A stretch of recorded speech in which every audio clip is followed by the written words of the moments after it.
कामकाजी बहू। रवीना के 2 बच्चे थे। वो एक बड़ी कंपनी में काम करती थी। उसके ऑफिस जाने के बाद उसकी सास उसके बच्चे को संभाला करती, लेकिन रवीना को इसकी कोई कदर नहीं थी। एक दिन रवीना अपनी माँ से फोन पर कहती है, मम्मी क्या बताऊं, मेरी सास तो बिल्कुल अच्छी नहीं है। कुछ समझती नहीं है कि मुझे कितना काम करना पड़ता है। एक तो ऑफिस तक का लंबा सफर और फिर 9 घंटे लगातार काम। बैठे बैठे तो मेरी पीठ अकड़ जाती है। खुद तो सारा दिन घर में मजे करती है, जब मन करा सोए, जब मन किया खाए। तभी उसकी सास वहां आ जाती है। अच्छा माँ, मैं बाद में आपको फोन करती हूँ। जी मम्मी जी, कोई काम है क्या आपको? क्या हुआ?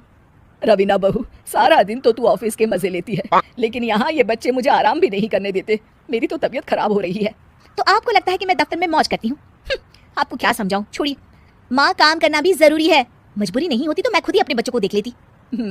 अब आज तो छुट्टी है ना, आज तो कम से कम घर का काम कर ले। बहू काम शुरू करती है। बच्चे के साथ काम करना उसके लिए असंभव हो जाता है। वो जाकर बच्चा सास को देती है और कहती है, मम्मी जी जरा बच्चा तो पकड़ लीजिए, मैं घर का काम कैसे करूं?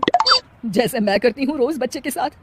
तुझे बताऊं तो तू सोचती है कि कोई बड़ा काम तो है नहीं, बच्चा तो सोता रहता है। अब देख लिया। खैर, बस मैं यही तुझे समझाना चाहती थी। ला, बच्चा मुझे दे और काम कर। बहू मुंह बनाकर वहां से चली जाती है। वो मन में सोचती है, बात तो सही है, बच्चे के साथ घर का काम करना असंभव है। वो किसी तरह काम करती है और अगले दिन ऑफिस के लिए निकल जाती है। ऑफिस में उसकी सहेली उससे कहती है, यार तू तो बड़ी लकी है, तुझे तेरी सास खाना बना कर देती है, बच्चे भी देखती है और तुझे किसी बात की चिंता भी नहीं होने देती। अरे क्या लकी, बदले में मैं उन्हें पूरी कमाई जो दे देती हूँ और अपने बच्चे से दूर रहती हूँ वो अलग। हर किसी को ना दूसरे की प्लेट में ज्यादा घी दिखता है। जा अपना काम कर।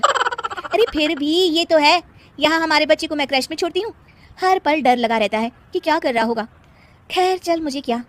बहू घर आती है तो देखती है कि उसकी सास उसके बच्चे को बड़े ही प्यार से खिला रही होती है। वो माँ को देखकर खुश हो जाता है। बहू मन में सोचती है कि बात तो सही है, सासू माँ सारा दिन काम करती है, मैं ऑफिस से आकर भी काम नहीं करती हूँ। वो सास के पास जाती है और कहती है, माँ जी थक गई आप? और क्या, सारा दिन चक्कर घीनी की तरह पूरे घर में घूमती रहती हूँ और अब उम्र भी नहीं रही। लेकिन चल तू बता, क्या हुआ, कुछ काम है क्या? बहू कुछ नहीं कहती, मुस्कुराकर वहां से चली जाती है। लेकिन अगले दिन सुबह सुबह बहू सास से पहले उठकर उन्हें चाय देती है। अरे आज सूरज कहाँ से उगा है, तू पहले उठ गई। चल अच्छा किया, मरने से पहले तेरे हाथ की चाय तो पी ली। चलो अब चलकर किचन में लगूं। माँ जी, आपको आज से काम करने की जरूरत नहीं है। काम करने की जरूरत नहीं है मतलब?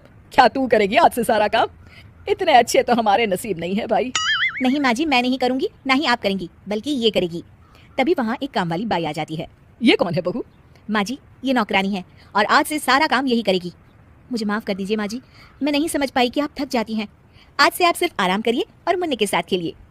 और सास बहू बच्चे के साथ खेलने लग जाते हैं।